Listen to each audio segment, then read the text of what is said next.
Good morning, Peaceful Place friends. It's Teacher Mary, and I am going to do something a little bit different with you today than we have been doing the last couple of times we've been together.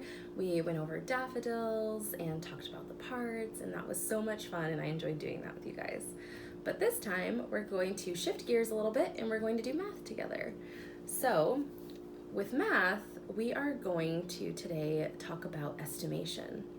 And some of you may have done estimation games before, maybe in Teacher Erica's class, or maybe last year with Meryl. I know we didn't get to it before we went on this break, but if you haven't done estimation before, today's gonna be your first day, and I'm excited that I get to teach you.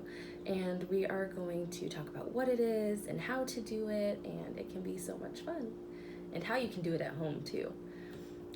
Okay, so let's get started. What is estimation? What is it, right? Estimation. What estimation is it's a thoughtful guess about something. So you're going to think about it and take your time to investigate. You're going to be kind of like an investigator, and you're going to observe something and then make a thoughtful guess about it. So the best way to learn about this kind of thing is to just jump right in and do it. So I'm going to get out a mat that I'm going to count my objects onto. It's going to be blue and right here.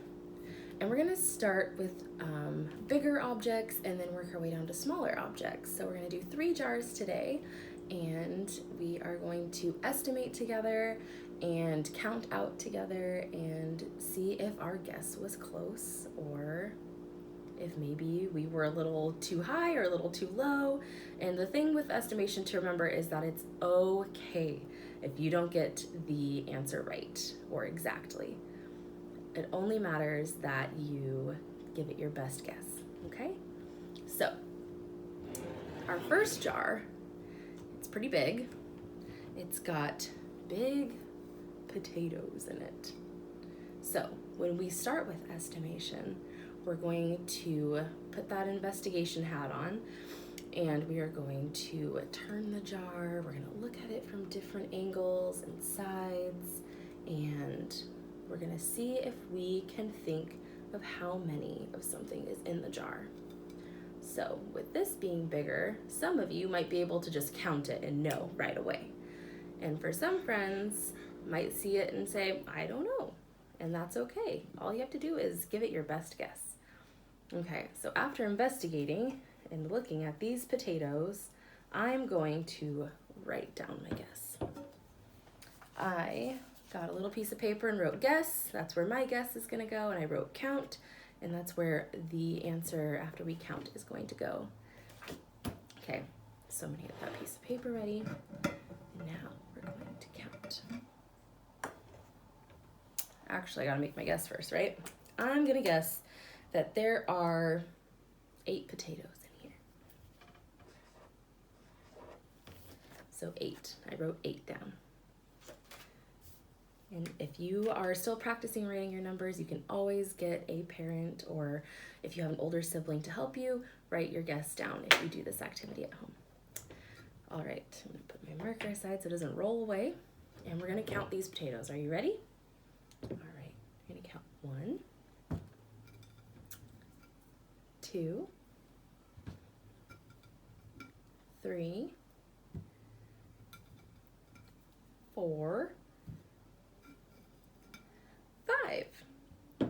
There were 5 potatoes in the jar. And my guess was 8. It wasn't right, or it wasn't exact, was it? And that's okay. It was my best guess. So I'm going to write down 5 under count, because that's how many were actually in the jar. So that is an easier little guess and count estimation jar activity. And now I'm going to put the potatoes back, and I'm going to put this jar aside, and we're going to do another one. Are you ready? Okay, put that one over here. All right, are you ready for jar number 2? Let's see what it is. I've got another jar here, and it is full of froggies, little froggies. All right, so remember, we're going to put on that investigation hat and we are going to observe and look at the jar. And sometimes, even especially if there's a cap on top, maybe you can roll it around on its side and see so you can get a good look. So if I wanted to make my best guess, I might do a little bit of counting, even though I can't see all the frogs. Some of them are hidden behind other ones. I can see that in this corner there's 1, 2, 3. So I know that there's 3 here, and this is a pretty big jar and there's lots of them. So it's gotta be more than 3. All right, I think I have my guess. Do you have your guess? Do you want to practice guessing? Maybe you can write it down or just say it out loud. What do you think? How many are in here? How many frogs? All right, I'm gonna write my guess down. I'm going to guess that there are, so there were 3.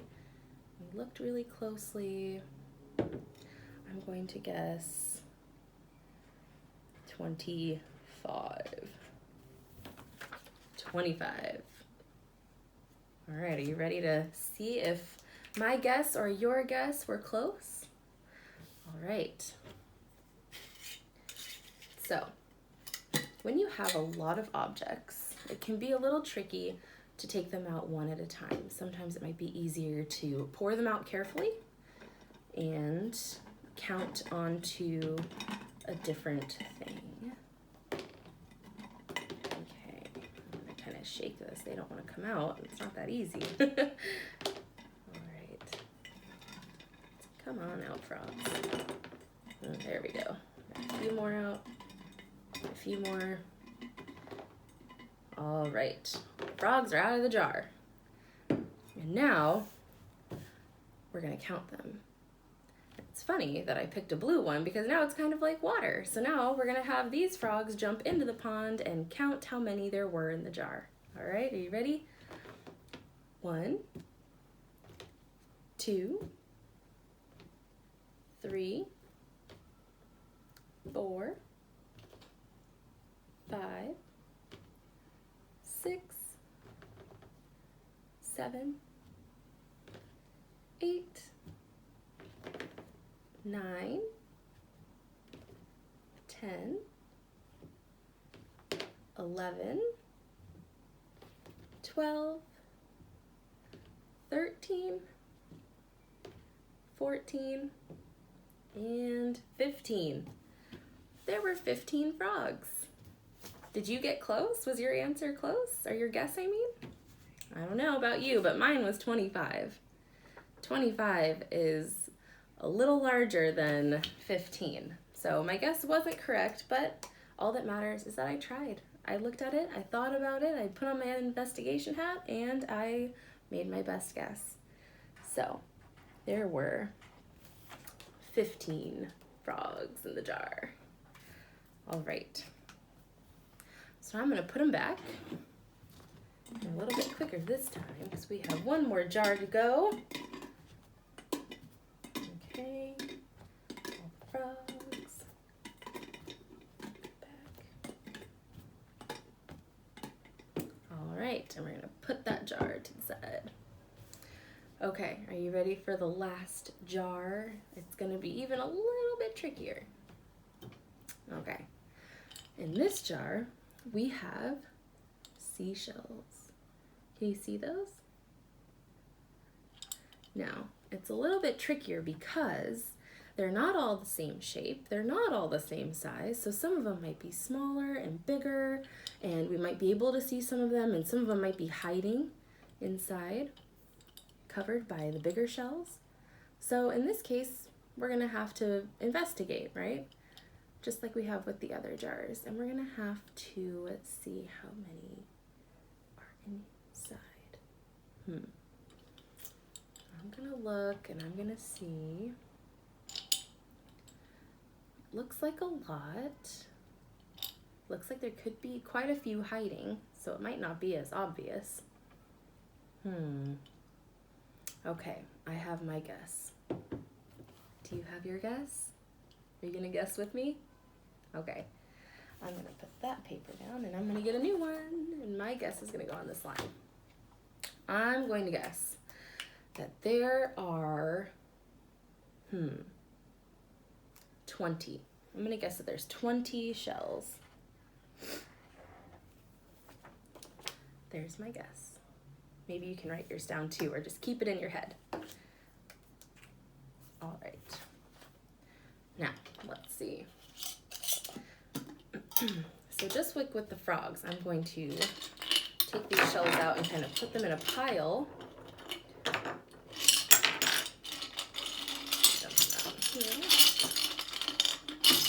Get all those shells out.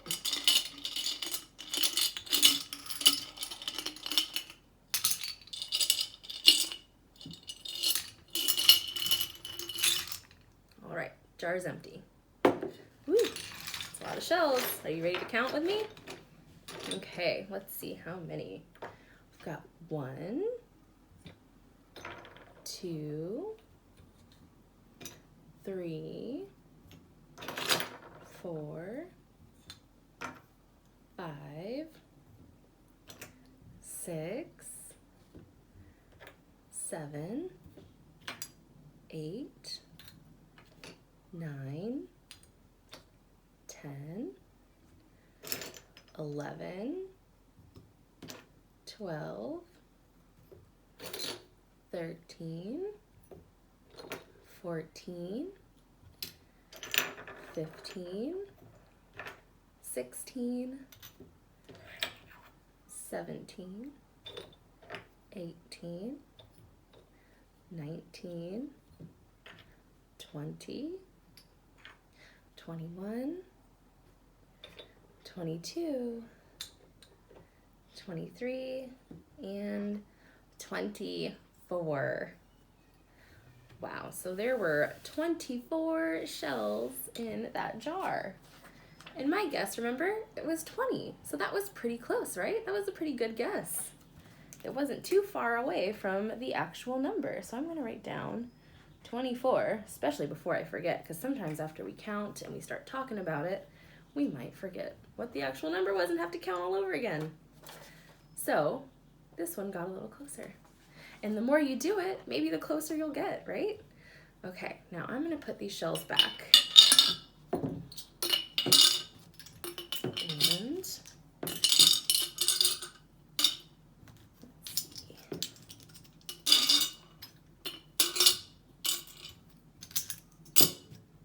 It's kind of like the shells were in the ocean too, right? The blue, like the water. Kind of fun.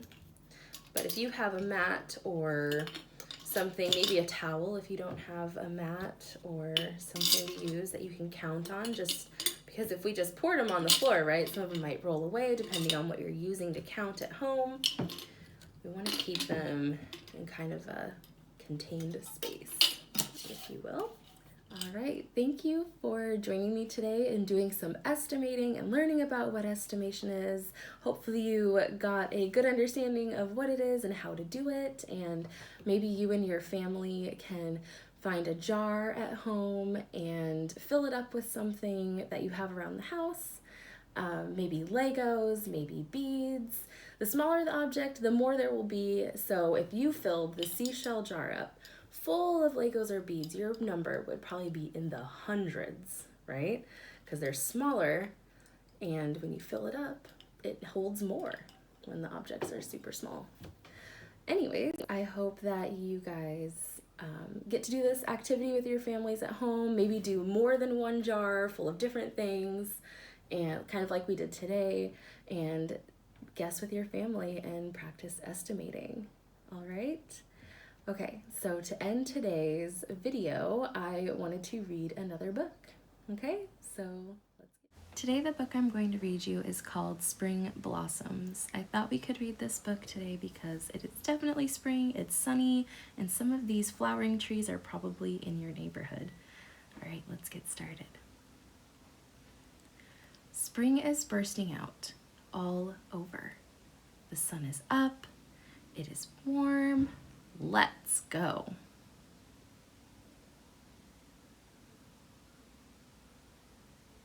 Trees so bare and plain in the winter, are dressed up for their yearly show. Look at all their buds and blossoms. Some are pale, some are really bright, proudly wearing nature's colors. Spring blossoms sparkle in the light.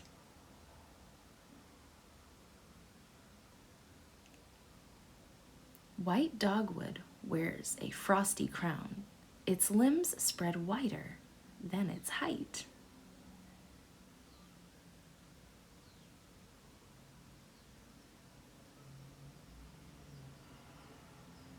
Crabapple, too, is short and wide. Its fragrant flowers, small and white.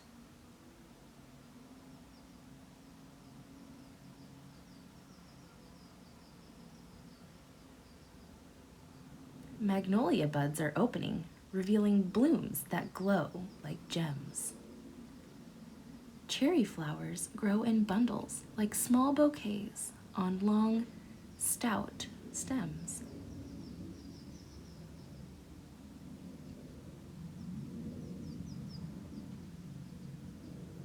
The white oak bears two kinds of blossoms. Male flowers droop, they're greenish gold.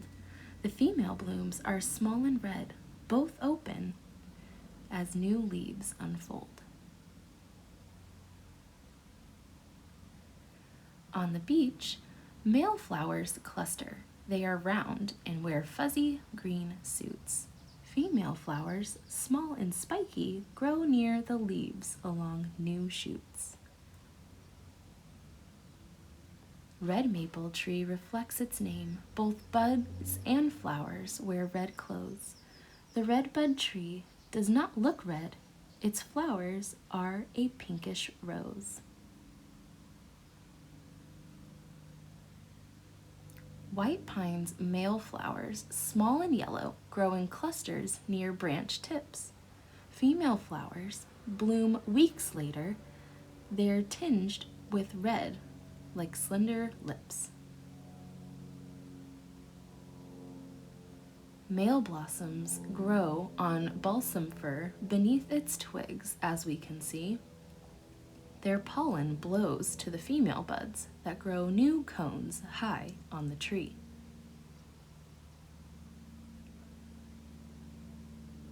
Suddenly, the trees bend toward us as warm spring rain begins to fall. Wind sets loose a storm of blossoms. We race around to catch them all.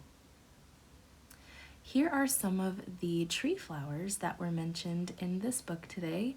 And some of these trees are probably in your neighborhood with all of these beautiful flowers starting to bloom.